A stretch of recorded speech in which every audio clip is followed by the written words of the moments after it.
Hello friends, எல்லோரும் எப்படி இருக்கீங்க?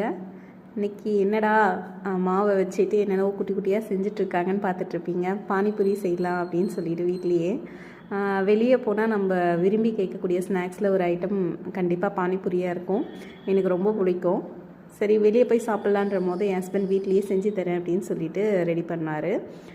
கோதுமை மாவு நல்லா பிசைஞ்சு சின்ன சின்ன உருண்டைகளாக உருட்டி பானிபூரி அளவுக்கு எடுத்து வச்சுக்கிட்டாச்சு. ஒரு குக்கரில் பார்த்திங்கன்னா வேக வச்ச பட்டாணி ப்ளஸ் உருளைக்கிழங்கு வந்துட்டு வேக வச்சு எடுத்துட்டோம். அதில் கொஞ்சம் உப்பு போட்டு வேக வச்சு எடுத்து தனியாக வச்சாச்சு. ஃபஸ்ட்டு பானிபூரி செய்கிறதுக்கு முன்னாடி என்ன பண்ணிட்டாருன்னா, ஒரு பிளேட்டில் பட்டாணி உருளைக்கிழங்கு வேக வச்சது, அது கூட கேரட்டு, கொத்தமல்லி தழை, வெங்காயம், தக்காளி, கொஞ்சமாக பெப்பர், கொஞ்சம் பொரி எல்லாமே ஆட் பண்ணி சாப்பிட்றதுக்காக கொடுத்தாரு ஒரு பிளேட்டில். சூப்பராக இருந்தது. அது பொரி வந்துட்டு அப்போ அப்படியே ஆட் பண்ணிங்கன்னா கடிச்சிக்க நல்லாயிருக்கும்.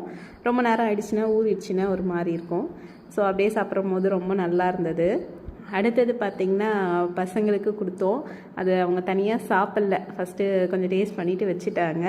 அடுத்தது பானிபூரியை வச்சு தனித்தனியாக தக்காளி கொஞ்சம், வெங்காயம் கொஞ்சம், கொத்தமல்லி, கேரட் எல்லாம் தனித்தனியாக வச்சுட்டு அந்த குட்டி குட்டி பூரிகளை வந்துட்டு லைனாக அடுக்கிட்டு அந்த பூரி மேலே எல்லாம் பட்டாணி, கொத்தமல்லி, கருவேப்பிலை, கேரட், பீட்ரூட், வெங்காயம் எல்லாம் கொஞ்சம் கொஞ்சம் வச்சு அந்த பூரி மேலே வச்சு கொடுத்ததையும் ஒரு 2-3 பூரிங்க எடுத்து சாப்பிட்டாங்க. ஆனால் இந்த பூரியானது நம்ம பார்க்கக்கூடிய பானிபூரி மாதிரி ரொம்ப வந்துட்டு கடிச்சு சாப்பிட்ற அளவுக்கு இருக்காது.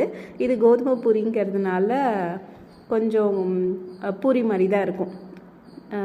அதனால் எடுத்து அப்படியே ஒரு 2 பூரி 3 பூரி சாப்பிட்டாங்க. நல்லா இருந்தது. என்ன ஒன்று, நம்ம பானிபூரி சாப்பிட்ட மாதிரியான டேஸ்ட் நம்மளுக்கு கிடைக்கலனாலையும் ஹெல்த்தியாக சாப்பிட்டோம் அப்படிங்கிற ஒரு விஷயம் இருக்குது கண்டிப்பாக. ஸோ நீங்களும் வீட்டில் ட்ரை பண்ணி பாருங்கள், குழந்தைங்களுக்கு கொடுங்க. தேங்க்யூ.